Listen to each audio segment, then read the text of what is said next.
October 2ರಂದು ನಡೆಯಲಿರುವಂತಹ ವಿಶ್ವವಿಖ್ಯಾತ ಮೈಸೂರು ದಸರಾ ಮಹೋತ್ಸವದ ವಿಜಯದಶಮಿ ಜಂಬೂ ಸವಾರಿ ಮೆರವಣಿಗೆಗೆ ಇದೀಗ ಸಿದ್ಧತೆಗಳು ಭರದಿಂದ ಸಾಗ್ತಾ ಇದ್ದು ಜಂಬೂ ಸವಾರಿ ಮೆರವಣಿಗೆ ಒಂದು ಪ್ರಮುಖ ಘಟ್ಟ ಅಂತಂದರೆ ಹೊತ್ತು ಚಿನ್ನದ ಅಂಬಾರಿಯನ್ನು ಹೊತ್ತಂತಹ ಅಂಬಾರಿ ಆನೆ ಸಾಗುತ್ತೆ. ರಸ್ತೆಯ ಇಕ್ಕೆಲೆಗಳಲ್ಲಿ ಲಕ್ಷಾಂತರ ಮಂದಿ ಸಾರ್ವಜನಿಕರು ನೆರೆದಿರ್ತಾರೆ. ಆ ಒಂದು ಸಂದರ್ಭದಲ್ಲಿ ಈ ಒಂದು ಸ್ತಬ್ಧ ಚಿತ್ರಗಳು ಕೂಡ ಒಂದು ಜಂಬೂ ಸವಾರಿ ಮೆರವಣಿಗೆಗೆ ಮೆರಗನ್ನು ತರ್ತವೆ. ರಾಜ್ಯದ ಎಲ್ಲ ಜಿಲ್ಲೆಗಳ ಒಂದು ಸ್ತಬ್ಧ ಚಿತ್ರಗಳ ಜೊತೆಗೆ ರಾಜ್ಯ ಸರ್ಕಾರದ ವಿವಿಧ ಇಲಾಖೆಗಳಿಗೆ ಸೇರಿದಂಥ ಸುಮಾರು 50ಕ್ಕೂ ಹೆಚ್ಚು ಸ್ತಬ್ಧ ಚಿತ್ರಗಳು ಈ ಬಾರಿಯ ವಿಜಯದಶಮಿ ಜಂಬೂ ಸವಾರಿ ಮೆರವಣಿಗೆಯಲ್ಲಿ ಸಾಗುವ ಮುಖಾಂತರ ಆಯಾ ಜಿಲ್ಲೆಗಳ ಒಂದು ಸಂಸ್ಕೃತಿ ಪರಂಪರೆಯನ್ನು ಬಿಂಬಿಸಿದ್ರೆ ಮತ್ತೆ ಕೆಲ ಸ್ತಬ್ಧ ಚಿತ್ರಗಳು ಸರ್ಕಾರದ ವಿವಿಧ ಇಲಾಖೆಗಳ ಒಂದು ಪ್ರಗತಿಯನ್ನು ಬಿಂಬಿಸಿದ್ರೆ ಮತ್ತೆ ಕೆಲವು ಕೇಂದ್ರ ಸರ್ಕಾರದ ಸಾಧನೆಯನ್ನು ಬಿಂಬಿಸುವ ಸ್ತಬ್ಧ ಚಿತ್ರಗಳು ಕೂಡ ಈ ಒಂದು ಮೆರವಣಿಗೆಯಲ್ಲಿ ಸಾಗ್ತವೆ.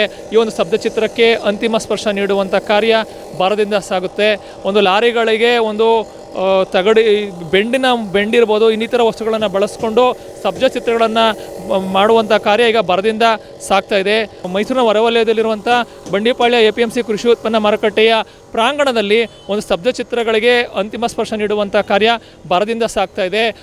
ವಿವಿಧ ಇಲಾಖೆಗಳಿಗೆ ಸೇರಿದಂಥ ವಿವಿಧ ಜಿಲ್ಲೆಗಳಿಗೆ ಸೇರಿದಂಥ ಸ್ತಬ್ಧ ಚಿತ್ರಗಳು ಒಂದು ಅಂತಿಮ ಸ್ಪರ್ಶವನ್ನು ಪಡ್ಕೋತಾ ಇದ್ದು ಇಲ್ಲಿ ಸ್ತಬ್ಧ ಚಿತ್ರಗಳ ನಿರ್ಮಾಣ ಕಾರ್ಯ ಪೂರ್ಣಗೊಳ್ತಾ ಇದ್ದಂತೆ ಮೈಸೂರು ಅರಮನೆ ಆವರಣಕ್ಕೆ ಎಲ್ಲ ಸ್ತಬ್ಧ ಚಿತ್ರಗಳು ಹೋಗಿ ನಿಂತ್ಕೋತವೆ. ಆ ನಂತರದಲ್ಲಿ ಅಂದರೆ ಅಕ್ಟೋಬರ್ 2ರಂದು ಜಂಬೂ ಸವಾರಿ ಮೆರವಣಿಗೆ ಸಾಗುವಂಥ ಸಂದರ್ಭದಲ್ಲಿ ಆಯಾ ಜಿಲ್ಲೆಗಳ ಒಂದು ಕಲಾ ತಂಡಗಳ ಜೊತೆಗೆ ಈ ಎಲ್ಲ ಸ್ತಬ್ಧ ಚಿತ್ರಗಳು ಸಾಗುವ ಮುಖಾಂತರ ಒಂದು ಮೆರವಣಿಗೆಗೆ ರಂಗನ್ನು ತರ್ತವೆ ಅಂತ ಹೇಳ್ಬೋದು.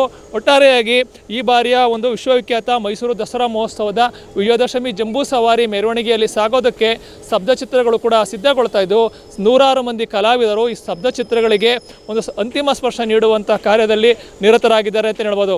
ಕ್ಯಾಮ್ರಾ ಪರ್ಸನ್ ಅರ್ಜುನ್ ಜೊತೆ ರಂಗಸ್ವಾಮಿ, ಪ್ರತಿನಿಧಿ ನ್ಯೂಸ್, ಮೈಸೂರು.